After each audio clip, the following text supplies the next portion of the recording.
નમસ્કાર, હું છું આપના સાથે ઈશા દુબે. આપ જોઈ રહ્યા છો જનસાક્ષી ન્યૂઝ. નજર કરીએ આજના મુખ્ય સમાચારો પર. અંકલેશ્વરના પૌરાણિક રામકુંડ તીર્થધામ ખાતે મધ્યપ્રદેશના માં નર્મદાના પરમ ઉપાસક અને ત્રીજી નિરાહાર પગપાળા નર્મદા પરિક્રમા કરતા દાદા ગુરુજીનું આગમન થયું હતું. દાદા ગુરુજી સાથે મધ્યપ્રદેશના ધારાસભ્ય ભૂપેન્દ્રસિંહ સહિત 700 જેટલા પરિક્રમા વાસીઓ જોડાયા છે. તેઓનું અંકલેશ્વર ખાતે આગમન થતાં રામકુંડના મહંત ગંગાદાસજી બાપુએ ભવ્ય સ્વાગત કર્યું હતું. મધ્યપ્રદેશના માં નર્મદાના ઉપાસક તેમજ દેશ દુનિયાની સૌથી મોટી નિરાહાર મહાવ્રત સાધનામાં લીન દાદા ગુરુજીએ નિરાહાર ત્રીજી પગપાળામાં નર્મદા પરિક્રમાનો ગત તારીખ 15મી નવેમ્બરના રોજ ઓમકારેશ્વરથી પ્રારંભ કર્યો હતો.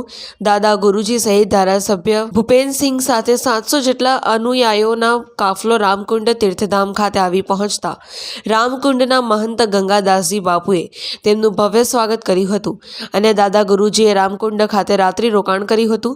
તેઓના રોકાણ દરમિયાન ગંગાદાસજી બાપુએ તમામ સુવિધા ઉપલબ્ધ કરી હતી. જય સિયારામ.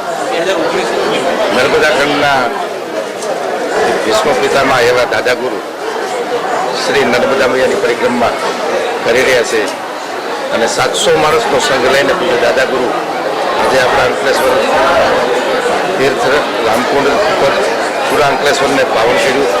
દાદા ગુરુ લગભગ મેં સાંભળ્યું ત્યાં લગભગ 100થી કે 5મી પરિક્રમા છે.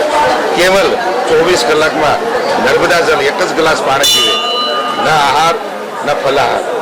આવી સિદ્ધ મૂર્તિ, મહાન મૂર્તિ આપણા અંકલેશ્વરને આંગણે આવી છે. આપણું નગર ધન્ય બન્યું, નગર પવિત્ર કર્યું. આપણે દર્શન કરવા તેવા આવ્યા છે. તો આવા સિદ્ધ પુરુષો માં નર્મદાની પરિક્રમા કરીને આપણે બધાને તૃપ્ત કરે છે. તો આપણે રામકુંડ તીર્થ ઉપર આજે 700 માણસનો સંઘ લઈને પૂજ્ય દાદાજી પધાર્યા છે. એમનું ફલાહારનું તમામ વ્યવસ્થા સવારથી ચા નાસ્તાથી લઈને રામકુંડ ઉપર અમે કરી રહ્યા છીએ. સેવા આપ પણ પધારો દાદા ગુરુના દર્શન કરવા. જય સિયારામ, નર્મદે હર. પિન્ટુ મોદી, જનસાક્ષી ન્યૂઝ, અંકલેશ્વર.